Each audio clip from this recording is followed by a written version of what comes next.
Ohayo minasai konnichiwa.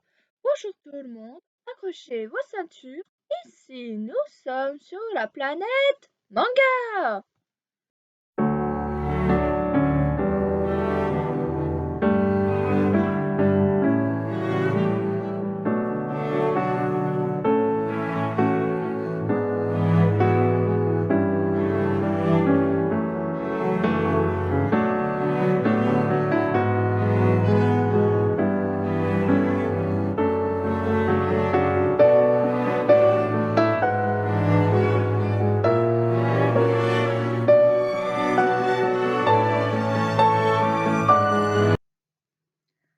Alors, Les Enfants Loups Ame et Yuki est un film d'animation d'1h57 sorti en 2012 et réalisé par Mamoru Hosoda, connu pour avoir réalisé d'autres films comme La Traversée du Temps, Summer Wars, Le Garçon et la Bête, ainsi que Mirai, ma petite sœur. Le film a été réalisé par le studio Shizu. Anna est une étudiante à l'université. Sérieuse et investie, elle fait la rencontre d'un jeune homme mystérieux et solitaire. Lorsqu'elle tente de lui parler, il lui avoue qu'il n'est pas inscrit à l'université. Aussitôt, elle lui propose alors de l'aider dans ses cours et tous deux deviennent très proches. Si proches que le jeune homme finit par lui avouer son secret. Il est un homme loup.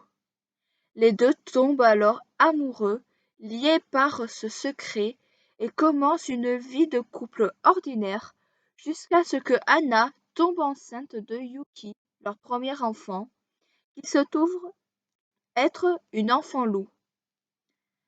Une vie fantastique attend Anna, elle qui imaginait pourtant que l'existence des hommes loups n'était qu'une légende.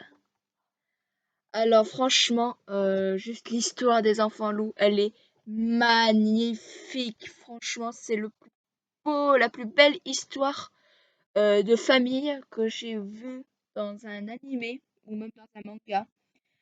Franchement, voilà, juste l'histoire, ce sera 5 sur 5. C'est magnifique. Alors pour les personnages, je vais éviter comme d'habitude tout éventuel spoil. Alors nous avons Anna. Elle est la mère des deux enfants loups Ame et Yuki. Elle a rencontré leur père à la fac quand elle avait 19 ans. Anna a arrêté ses études pour pouvoir s'occuper de ses enfants et c'est une mère attentionnée, douce et courageuse.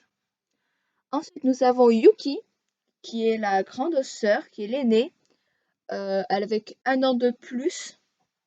Lorsqu'elle était toute petite, elle se transformait en loup quand elle était contrariée.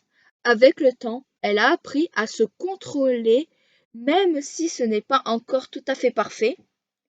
Et enfin, nous avons Ame, qui est le second enfant d'Anna.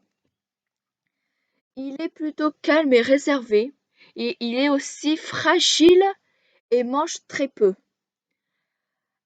Au début, il déteste presque sa forme loup, puis après le déménagement, il rencontre son maître et finit par apprécier cette forme.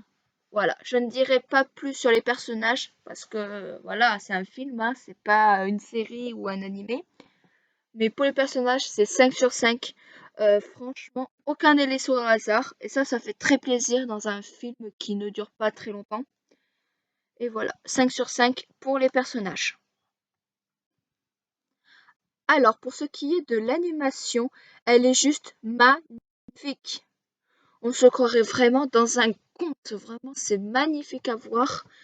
Il y a certains moments que l'animation va nous faire voyager.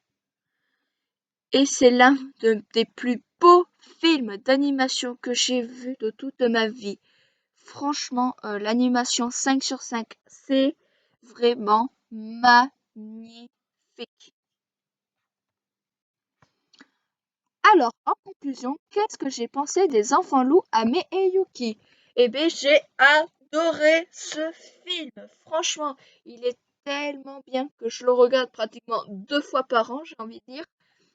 C'est un film magnifique qui vous fera vivre plein d'émotions et il touche pour genre drame fantastique, romance, slice of life, surnaturel et pour thème famille.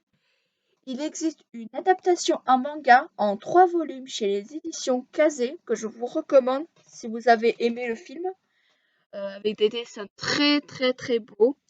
Retour perso, ce sera 5 sur 5 également. Pour ma note finale, ce sera 20 sur 20.